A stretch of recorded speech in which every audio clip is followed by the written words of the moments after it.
कैसे हैं आप? उम्मीद है कि आप ठीक होंगे। आज की video specially non verbal autistic बच्चों के लिए जो कि स्पीच डिले के साथ हैं और साउंड्स कुछ स्पेसिफिक्स हैं जिनको प्रोनाउंस नहीं कर सकते अगर मिनिमम वर्बल हैं, या वो ऑटिस्टिक बच्चे जो कि एप्रेक्सिया के साथ हैं, या वो बच्चे जिनको माउथ का खोलना और माउथ से जो है परफॉर्म करना और मोटर स्किल्स जो है वो पुअर है। तो ये वीडियो आज की उन बच्चों के लिए। और दूसरा वो बच्चा जो कि फूड को निगल लेता है, च्यू नहीं करना आता, चबाना नहीं आता, जॉ मूवमेंट्स नहीं है उसकी, और मुंह की जो मूवमेंट्स हैं वो बहुत लिमिटेड है। तो आज की जो एक्सरसाइज है इसकी फीडबैक मुझे लोकल काफी पेरेंट्स से मिल चुकी हुई है, इसलिए आज आपके साथ भी शेयर करती हूँ। ये एक मेरे हाथ में बोतल है, लेकिन ये कोई बोतल जो है ऐसी सॉफ्ट बोतल नहीं है जो फांटा और कोक वाली की इसको ऐसे मोल्ड करें तो हो जाए। थोड़ी सी सख्त किस्म की, इसका मुंह भी आगे से खुला है, नैरो माउथ नहीं होगा, खुला आपने लेना है, ठीक है। और इसमें आपने सिर्फ बच्चे को एक घूंट या 5 to 10 ml वाटर डाल के दे देना है। और हो सकता है पहले कुछ वीक बच्चा इसको या डेज जो है उसको इग्नोर कर दे, फेंक दे या ना करे, लेकिन आपने इसको एक्टिविटी को बड़े पेशेंस और सब्र के साथ परफॉर्म करना है। आपने इसको जहां बच्चा बैठता है वहां पे रख देना है। पानी कलरफुल भी आप यूज कर सकते हैं, लाइक जूस भी यूज कर सकते हैं for the beginning, but obviously अगर ये बच्चा ऊपर गिराता है तो आपको सफाई का भी उतना ही करना पड़ेगा, इसलिए क्लियर वाटर कोई भी यूज कर सकते हैं, या ऑप्शनल आप जूस इस्तेमाल कर सकते हैं। अप टू लिटिल बिट, यानी कि 2 टेबल स्पून से ज्यादा पानी आपने नहीं देना, और आपने रख देना है। एक दिन हो सकता है वो टच ना करे, सेकंड दिन वो टच करे, तीसरे दिन वो यहाँ लेके आए, चौथे दिन वो ऊपर गिराए, फिर 5वें दिन वो उसको देखे, फिर 6ठे दिन वो ऐसे करे, 7वें दिन हो सकता है वो जबान को बाहर निकाले, और 8वें दिन हो सकता है वो यहाँ तक लेके, और हो सकता है 9वें दिन वो कंट्रोल और देखना शुरू कर दे कि ये क्या चीज है। और हो सकता है 10वें दिन जो है वो ये पूरी मुंह में ले ले, छठे इसके अगले दिन हो सकता है वो इसे पीना शुरू कर दे, उसके बाद हो सकता है वो ऊपर गिराए और वो बोले, उसका एक्सप्रेशन चेंज हो जाए कि ये मैंने क्या कर दिया, मैं तो गीला हो गया। फिर उसके बाद जो है ये सारी ओरिएंटेशन जो है बाय द टाइम्स को आएंगे। अब इसके क्या बेनिफिट्स हैं? ओरोमोटर स्किल्स को इम्प्रूव करने में हम थेरेपीज देते हैं, हम इंटरनल हीलिंग पे काम कर रहे होते हैं, लेकिन कुछ ऐसी सिंपल एक्सरसाइज होती हैं जिससे एक एक्सरसाइज से हम प्लेंटी वर्क बच्चे से करवाते हैं, तो ये उस एक्सरसाइज का नाम है। यानी कि इससे 2 चीजें जो कि नंबर 1 पे इम्प्रूव होंगी बच्चे की, वो ओरोमोटर स्किल्स होंगी, जिसमें बच्चे को ये पता चलेगा कि जबान जो है उसकी मूवमेंट कैसी है, लिप्स की मूवमेंट क्या है, जॉ को कैसे मूव करना है। जब वो अपने पास इसको लेकर लिप्स के साथ जाएगा तो लिप को टच करना, जॉ को ओपन करना, टंग की मूवमेंट को जो है बच्चा इंप्रूव और बेहतर कर सकता है। इसके अलावा जो है दोनों हाथों को जब यूज करेगा इसको पकड़ने के लिए, तो बायलैटरल हैंड आई कोऑर्डिनेशन होगी जो कि लेफ्ट ब्रेन को स्टिमुलेट करती है। उसके अलावा जब वो और लिप के साथ उसको टच करेगा, मुंह में लेगा, तो उसको लिप कंट्रोल उसको आएगा। फिर उसको ये भी पता होगा कि अंदर का सलाइवा जो है बाहर नहीं आना, तो उसको भी जब कंट्रोल करेगा तो ड्रूलिंग वाले जो बच्चे हैं जिनकी मुंह से चीज निकल जाता है, उनकी ये सकिंग जो पावर है वो इम्प्रूव होगी।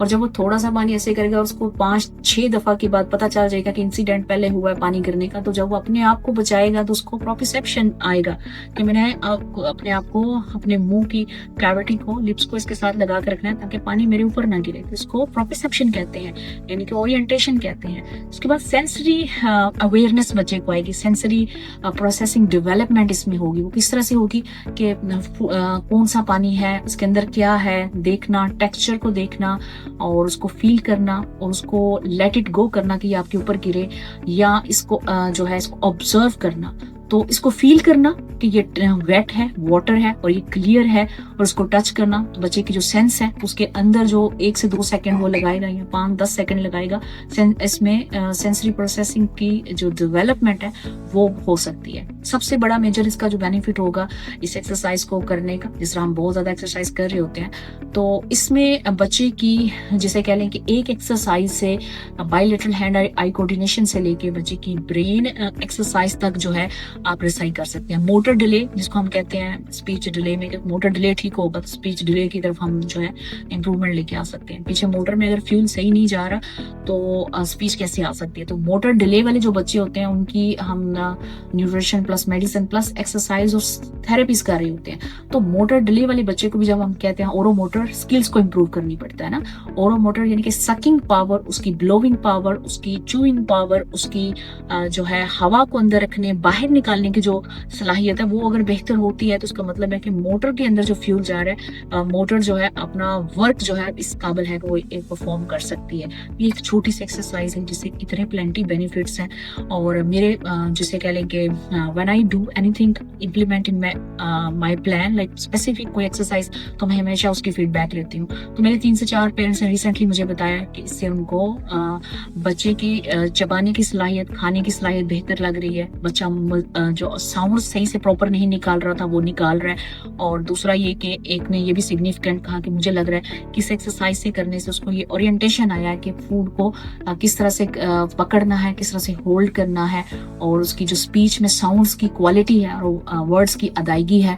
कुछ ऐसे साउंड्स हैं लाइक टा, बा, चा, यानी कि टी, डी, और इस तरह के कुछ साउंड्स होते हैं जो कि ऑटिस्टिक बच्चे नहीं अदा कर सकते। तो ये इसमें बेहतरी लेके आ सकती है।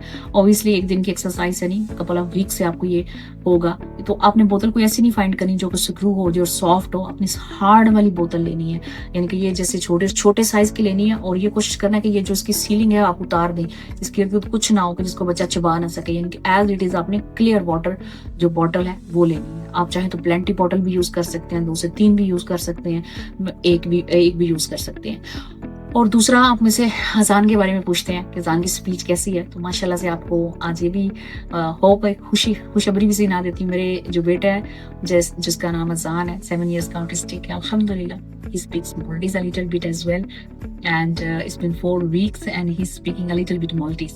हमारी यहाँ पे लोकल लैंग्वेज इंग्लिश है, प्लस हमारी लैंग्वेज जो है ऑफिशियल जो जबान है वो माल्टीज है, जो कि बहुत मुश्किल जबान है, जैसे जर्मन की जबान है। इस तरह से हमारी ये जबान जो है बड़ी मुश्किल है। और हमारे यहाँ पे अस्पतालों के अंदर भी ये जबान नंबर 1 पे होती है, और सेकंड मेरे जैसे जो फॉरिनर्स हैं या जो कि न्यू आते हैं उनको इंग्लिश दी जाती है। लेकिन अब मैं भी इनकी जबान सारी बोलती हूँ, समझती भी हूँ। सारे डॉक्यूमेंटेशन मैं माल्टीज में ही सारे जो है वो रीड और फिल आउट करती हूँ। तो अजान जो है इसके साथ हम इंग्लिश, उर्दू, पंजाबी बोलते हैं, ज्यादातर इंग्लिश के साथ इन टच रहते हैं, लेकिन मैं घर में पंजाबी और उर्दू अजान के साथ बोलती हूँ। तो it's been more than I think 4 to 6 weeks के हमने नोटिस किया है कि माशाल्लाह से उसकी जो माल्टीज हैं वो बोल रहे हैं आई डोंट वांट लाइक मिश मुश्तामिल, that I did not do that. यानी कि जो शॉर्ट चंक्स वर्ड्स हैं और प्रॉपर फंक्शनल वर्ड्स हैं माल्टीज के, जबान सीखना मैं समझती हूँ कि ऑटिस्टिक बच्चे के लिए बहुत बड़ा चैलेंज है। मल्टी लैंग्वेजेस हैं हमारे पास यहाँ पे, इटालियन है, माल्टीज है, इंग्लिश है, उर्दू है, पंजाबी है। तो अजान की 5 जबानें हैं उसके इर्द गिर्द। तो उसलिए उसमें से भी अगर वो उर्दू, पंजाबी, इंग्लिश और इसके बाद माल्टीज को लर्न कर रहा है, तो मैं समझती हूँ कि आप जो परेशान होती हैं माएँ, आप इस परेशानी को दूर भगा दें, बच्चों पे काम करें, और इंशाल्लाह उनके अंदर बहुत पोटेंशियल है, बहुत उनके अंदर जैसे कह लें लर्न करने की सलाहियत है, और वो हर जुबान को भी सीख सकते हैं। और मैं ये समझती थी कि शायद वो माल्टीज कभी भी नहीं सीख सकता, लेकिन यकीन करें स्कूल में जो सारे उसके टीचर माल्टीज ही हैं ऑलमोस्ट, तो वो ऑल टाइम उसके साथ बोलते हैं। तो घर में आके जब वो इस तरह के बोलता है तो हम बिल्कुल उस पर हंसते नहीं, हम उसको इग्नोर करते हैं, नॉर्मल लेते हैं ताकि वो कॉन्फिडेंट हो। तो हमें बड़ा अच्छा लगता है जब वो माल्टीज में किसी चीज का जवाब देता है, साथ प्लस इंग्लिश में।